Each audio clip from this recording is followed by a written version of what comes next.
The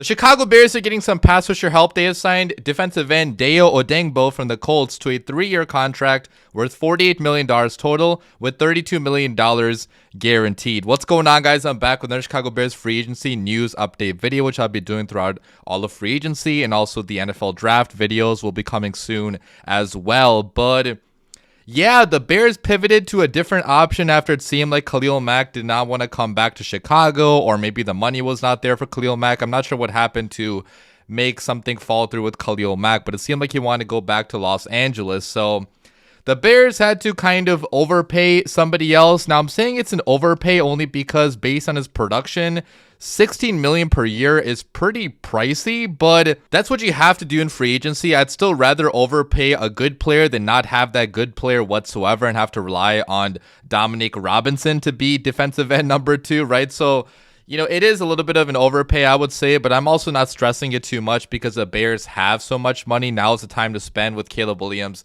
on that rookie contract. And Dayo Odeyingbo is super young. He's only 25 years old. Last season was the best season of his career in terms of pressures. He had 42 pressures last season. He had only 3 sacks, so the pressure to sack ratio was not that good. But you guys know sometimes getting sacks can be a little bit hit or miss. Like sometimes it is due to luck, so that's why it's, you know, I bring up the pressure numbers too, which shows how much pressure you're individually, you know, getting on the quarterback. But regardless, you know, Dayo Odeyingbo had a pretty good year. He's very young, 25 years old. He's a freak of nature. He's 6'6", weighs 286 pounds. So this is definitely a Dennis Allen move. I guarantee you, Dennis Allen told Ryan Poles he wants this guy in his scheme because he's young. He can be molded up to becoming even better of a football player. And I trust Dennis Allen, guys. Like, this guy has been a good defensive coach for a long time in the NFL. So even though, you know, on paper, if you look at his stats, like only 3 sacks and paying him $16 million per year, that seems like a bad idea. But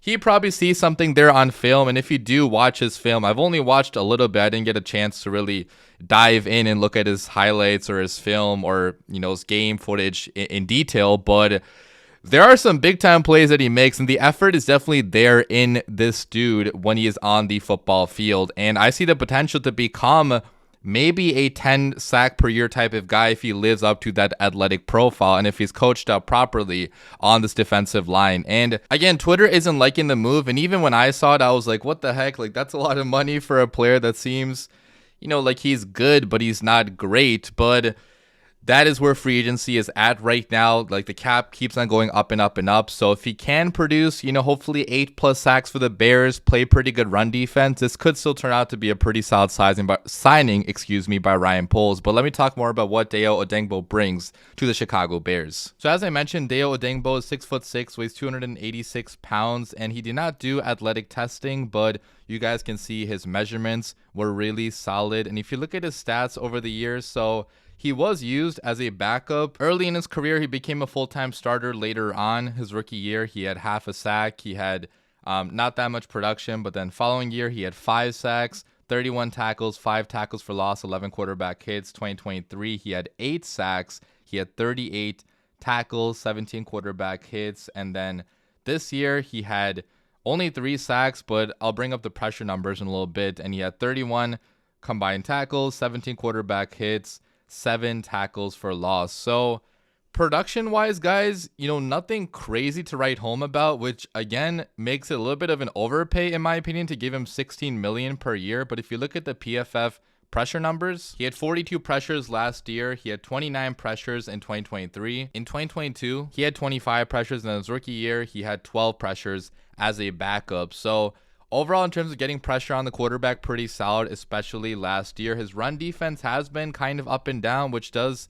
you know, worry me a little bit, right? Because the Bears need to add great run defenders on this team. But again, this is a thing where I'm really just trusting Dennis Allen on it and his coaching ability, his ability to mold him up into being an even better player than he has been so far. By all accounts, Dayo Odeyingbo has been a pretty good player at times, but not a great player. So you hope he can become a great player with how much money you're paying him, but let's see what happens. I mean, with his profile and his youth, he could become a really good player. He's going to enter the prime of his career right now. You know, most NFL players are at their best from ages 25 to, you know, 29. about. So that's one place where, you're hoping to pay for future production rather than paying for past production, but you just got to get the future production out of him, because if he only had, 3 sacks per year, like that would not be a good investment by the Chicago Bears. But if he can get to 8+ sacks per year, hopefully 10+ with how much you're paying him, but get pretty good sack production, turn the ball over a few times, improve on his run defense, he would be a great asset to the Chicago Bears defensive line, a defensive line that was so bad last year. Okay, last year, especially when Andrew Billings went down, the Bears had one of the worst defensive lines in football yet again. We got very little pressure on the quarterback. The run defense was so poor. They had no depth on it at all, which really caused the Bears to get gashed on the ground in the second half of that season. If you guys remember the 49ers game, the Bears got destroyed in that game because they got destroyed in the trenches, as was the case for basically every game last season. Football is won in the trenches, so you need a lot of depth, you need good players, and this move doesn't prevent you from still adding more on the defensive line. I just saw we signed Grady Jarrett at defensive tackle. I'm just seeing that on Twitter right now, so that's going to be the next video. But yeah, the Bears could also add more defensive ends via the NFL draft, via free agency still.